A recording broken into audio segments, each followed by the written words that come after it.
Assalamualaikum warahmatullahi wabarakatuh. Saya Eza Fahrido Putra dengan NIM C1B021182. Saya akan mempresentasikan materi jurnal khusus lanjutan, yaitu materi untuk melanjutkan dari minggu kemarin. Dari mata kuliah pengantar akuntansi dengan dosen pengampu Bapak Wirmi Eka Putra SE MSI. Langsung saja saya mulai presentasinya. Materi yang pertama yaitu jurnal khusus penerimaan kas. Jurnal penerimaan kas adalah contoh jurnal khusus perusahaan dagang di mana penjualan tunai dicatat. Jurnal ini digunakan untuk membongkar volume transaksi dari buku besar, di mana hal itu mungkin akan mengacaukan laporan dalam buku besar dan jurnal umum. Jurnal ini berisi bidang-bidang berikut. Yang pertama tanggal, kedua nama pelanggan, ketiga identifikasi penerimaan uang tunai, keempat kolom debit dan kredit untuk mencatat kedua sisi setiap entry. Entry normal adalah debit untuk uang tunai dan kredit untuk penjualan. Mungkin ada banyak entry tambahan dalam jurnal ini, tergantung pada frekuensi penerimaan uang tunai dari pelanggan. Saldo dalam jurnal penerimaan kas secara teratur diringkas menjadi jumlah agregat dan diposting ke buku besar.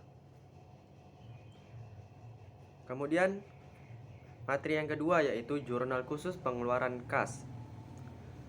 Jurnal pengeluaran kas berfungsi untuk mencatat semua transaksi yang berhubungan dengan pengeluaran uang. Jurnal ini akan mencatat secara terperinci contoh transaksi secara tunai perusahaan dagang. Transaksi yang termasuk ke dalam jurnal pengeluaran kas antara lain pembelian secara tunai, pelunasan utang, retur penjualan, pembayaran beban, dan pengambilan uang tunai untuk pribadi. Semua arus kas masuk dicatat dalam jurnal lain yang dikenal sebagai jurnal penerimaan kas. Contoh umum arus kas keluar dalam bisnis adalah seperti di bawah ini yang akan saya sebutkan. Yang pertama ada pembayaran kas untuk pembelian tunai. Kedua, pembayaran kas untuk pembelian kredit sebelumnya seperti pembayaran hutang atau kreditor. Ketiga, pembayaran kas untuk berbagai biaya seperti sewa, iklan, upah, gaji, dan lain-lain. Keempat, pembayaran kas untuk pembelian aset berwujud atau tidak berwujud.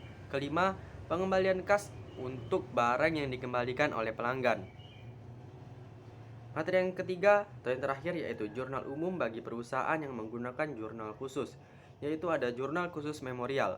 Jurnal memorial atau yang disebut juga jurnal umum merupakan jurnal yang digunakan untuk mencatat bukti transaksi yang ditimbulkan oleh beberapa transaksi yang tidak dapat dikelompokkan dalam jurnal khusus penjualan, pembelian, pengeluaran ataupun penerimaan kas. Misalnya transaksi retur penjualan barang atau retur pembelian barang. Itu adalah contoh jurnal memorial. Bagi perusahaan yang memakai jurnal khusus, masih mempergunakan jurnal umum yang berfungsi untuk mencatat transaksi-transaksi yang tidak dapat dicatat di dalam jurnal pembelian, jurnal pengeluaran kas, jurnal penjualan, dan jurnal penerimaan kas. Mungkin itu saja yang dapat saya sampaikan pada materi kali ini.